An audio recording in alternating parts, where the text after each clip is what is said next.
I'm drawing a line today not because I have uncovered all the answers, but because I have a powerful hunch that the moment is right to do so. If nothing else, I hope I've acquired sufficient self-knowledge to know when it's time to move on. So what did I learn? What follows isn't intended as an exhaustive summary, but these are the principles that surfaced again and again, and that now seem to me most useful for navigating times as baffling and stress-inducing as ours. There will always be too much to do, and this realization is liberating. Today more than ever, there's just no reason to assume any fit between the demands on your time, all the things you would like to do or feel you ought to do, and the amount of time available. Thanks to capitalism, technology, and human ambition, these demands keep increasing while your capacities remain largely fixed.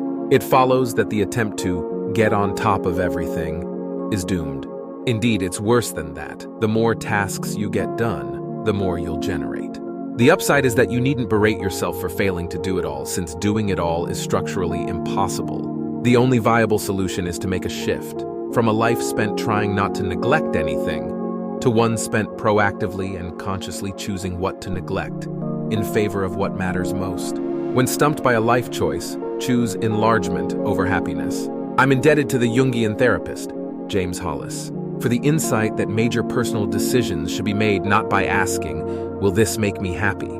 But will this choice enlarge me or diminish me? We're terrible at predicting what will make us happy. The question swiftly gets bogged down in our narrow preferences for security and control. But the enlargement question elicits a deeper, intuitive response. You tend to just know whether, say, leaving or remaining in a relationship or a job, though it might bring short-term comfort, would mean cheating yourself of growth.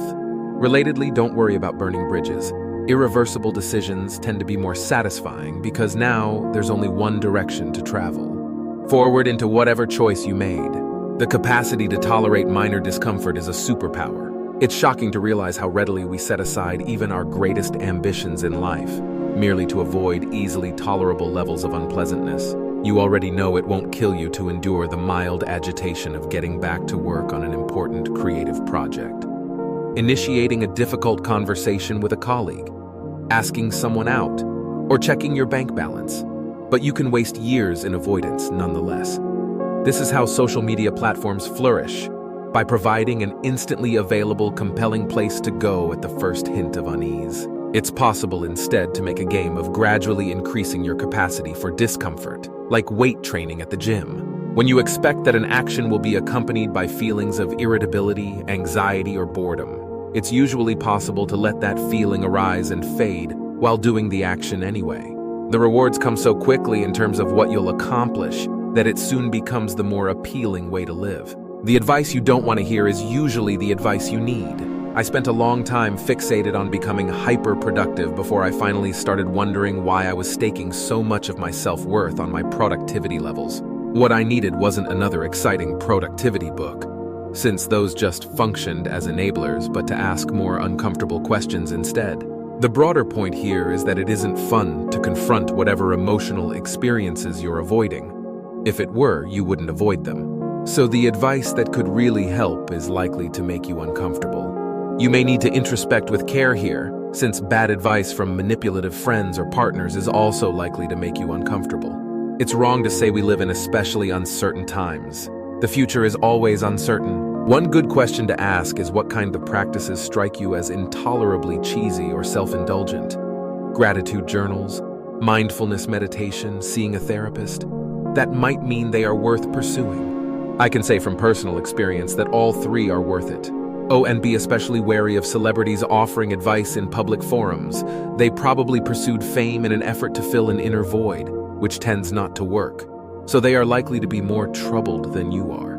The future will never provide the reassurance you seek from it. As the ancient Greek and Roman Stoics understood, much of our suffering arises from attempting to control what is not in our control. And the main thing we try but fail to control, the seasoned worriers among us anyway, is the future. We want to know from our vantage point in the present that things will be okay later on, but we never can. This is why it's wrong to say we live in especially uncertain times. The future is always uncertain. It's just that we're currently very aware of it. It's freeing to grasp that no amount of fretting will ever alter this truth. It's still useful to make plans, but do that with the awareness that a plan is only ever a present moment statement of intent. not a lasso thrown around the future to bring it under control. The spiritual teacher, Jiddu Krishnamurti, said his secret was simple. I don't mind what happens. That needn't mean not trying to make life better for yourself or others. It just means not living each day anxiously braced to see if things work out as you hoped. The solution to imposter syndrome is to see that you are one. Everyone is totally just winging it. All the time we hadn't yet entered the current era of leaderly incompetence. Brexit, Trump, coronavirus. Now it's harder to ignore. But the lesson to be drawn isn't that we're doomed to chaos. It's that you, unconfident, self-conscious, all too aware of your flaws, potentially have as much to contribute to your field, or the world, as anyone else. Remember, the reason you can't hear other people's inner monologues of self-doubt isn't that they don't have them. Humanity is divided into two. On the one hand, those who are improvising their way through life, patching solutions together and putting out fires as they go, but deluding themselves otherwise. And on the other, those doing exactly the same, except that they know it. It's infinitely better to be the latter, although too much assertiveness training consists of techniques for turning yourself into the former. Remember, the reason you can't hear other people's inner monologues of self-doubt isn't that they don't have them. It's that you only have access to your own mind. Selflessness is overrated. We respectable types, although women especially, are raised to think a life well spent means helping others. And plenty of self-help gurus stand ready to affirm that kindness, generosity, and volunteering are the route to happiness. There's truth here, but it generally gets tangled up with deep-seated issues of guilt and self-esteem. Meanwhile, of course, the people who boast all day on Twitter about their charity work or political awareness aren't being selfless at all. They are burnishing their egos. If you're prone to thinking you should be helping more, that's probably a sign that you could afford to direct more energy to your idiosyncratic ambitions and enthusiasms. As the Buddhist teacher, Susan Piver observes, and it's radical, at least for some of us, to ask how we'd enjoy spending an hour or day of discretionary time. And the irony is that you don't actually serve anyone else by suppressing your true passions anyway. More often than not, by doing your thing, as opposed to what you think you ought to be doing, you kindle a fire that helps keep the rest of us warm.